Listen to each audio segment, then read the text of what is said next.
그러니까 아까 이제 전지님께서도 말씀을 해주셨는데 판사는 뭐 하는 직업인지 명확하잖아요. 그렇죠. 재판 땅땅 해주는 사람이고 변호사는 지켜주는 사람이고 이게 그렇죠. 확실한데 이 검사라는 직업은 그냥 언뜻 생각하기에 명확하게 무슨 역할을 하는지가 완벽하게 드러나지는 않는 것 같아요. 그래서 왜 검사가 필요할까에 대해서 혹시 생각을 해보신 적이 있나요? 그렇고요. 사실 이 검사라는 직업은 우리 이제 법대에서 공부하기로는 근대 형법의 일종의 산물입니다. 근대 형법이 뭔지를 그냥 간단하게만 말씀을 드리면 과거에는 이제 국가가 중심적으로 네 죄를 네가 알렸다 그러면 예의하고 이제 수구리는 시기를 지나서 형법이 단순히 이제 처벌만을 목적으로 하는 게 아니라 많은 국민들의 인권을 보호하기 위해서 사용되는 것을 의미하는데요. 이러한 어떤 근대 형법을 완성하기 위해서는 재판권과 소추권이라는 게 구분이 돼야 됩니다.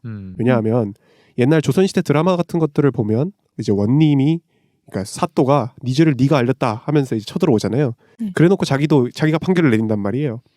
이렇게 되면 범죄 의심을 받는 국민은 판사랑 싸워야 되는 거예요. 그래서 당연히 판사는 이제 범죄자가 좋게 보일 리가 없잖아요. 그러면 이제 그래서 이제 국민들의 인권을 지키기 위해서는 잘못했다고 주장하는 사람이 따로 있어야 되고 또 판결을 내리는 사람이 따로 있어야 되고 그래서 이 검사라는 직업이 필요하게 되는 겁니다. 그래서 이 검사가 하는 일이 바로 소추, 그러니까 기소입니다. 기소라는 건 이제 범죄자를 정식 재판으로 넘겨서 판결을 받게끔 만드는 행위를 의미하는데요. 이 기소를 바로 검사가 하고요. 검사가 기소를 하고 나면 바로 범죄자는 그때부터 피고인이라는 이름으로 불리게 됩니다. 네. 이제 그 전까지는 피의자라고 불리죠. 여담인데 이제 저는 이 비밀의 숲을 보다가 좀 약간 흥이 깨져버린 부분이 아까 이제 저희가 인트로에서도 잠깐 들려드렸는데 네.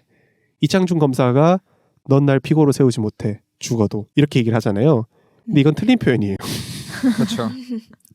피고라는 말은 원고에 대비되는 말이라서 민사소송에서 쓰는 말이고요. 형사소송에서는 그러니까 검사는 형사소송에만 있어요. 왜냐하면 소추를 하는 건 형사소송이라는 뜻이니까 형사소송에서는 피고인이라는 말을 써야 되거든요. 그래서 그렇죠. 법대생으로서 좀 아쉬웠습니다. 보는데 이렇게 제가 고등학교 때부터 모의재판 대회 같은 걸 나갔었거든요. 네네. 근데 그런데 대본을 쓸 때 되게 중요하게 가르치는 것 중에 하나가 야 이거 피고라고 쓰면 안 돼. 저 형사도 나가봤고 민사도 나가봤는데 여기 피고인이라고 써야 돼. 이렇게 얘기를 하거든요. 그렇죠. 근데 이제 거기서 깨져버리니까 좀 짜증나더라고요.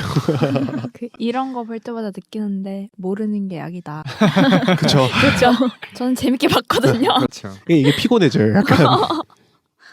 검사는 기소 외에도 굉장히 많은 일들을 합니다. 뭐 제가 이제 기소만 말씀드렸는데 제가 한번 문제를 내볼게요.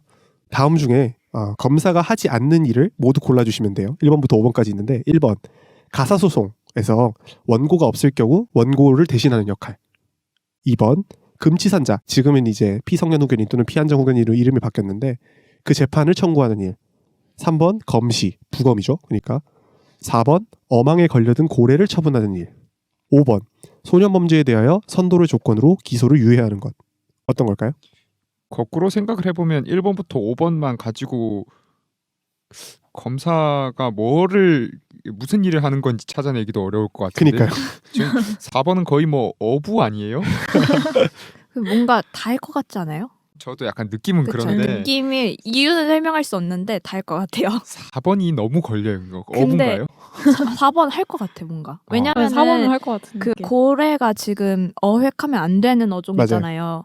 그러니까 이게 뭔가 포획을 됐으면 이거는 단순 어부의 문제가 아니라 법적인 문제로 넘어갈 것 같은 느낌적인 느낌이 있기 때문에 근데 3번은 부검은 부검의가 하지 않나요? 아니 근데 그 보니까 드라마에서 보니까 검사가 부검 청구하던데요? 다들 똑똑하시네요. 정답은 없다가 정답이. 그러니까 하지 않는 일은 없다가 역시 정답이고요. 느낌이 최고야.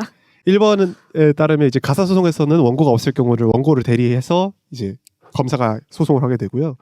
금치산자라는 건 이제 쉽게 말씀을 드리면 민법에서 어떤 행위를 하려고 하는데 이 사람이 너무 정신적으로 좀 문제가 있는 사람이라서 이 사람의 한 행위는 나중에라도 취소할 수 있게끔 만들어주는 사람들이 있어요. 금치산자, 뭐 한정치산자 이런 사람들인데 이걸 청구할 수 있는 사람 중에 한 명이 검사입니다.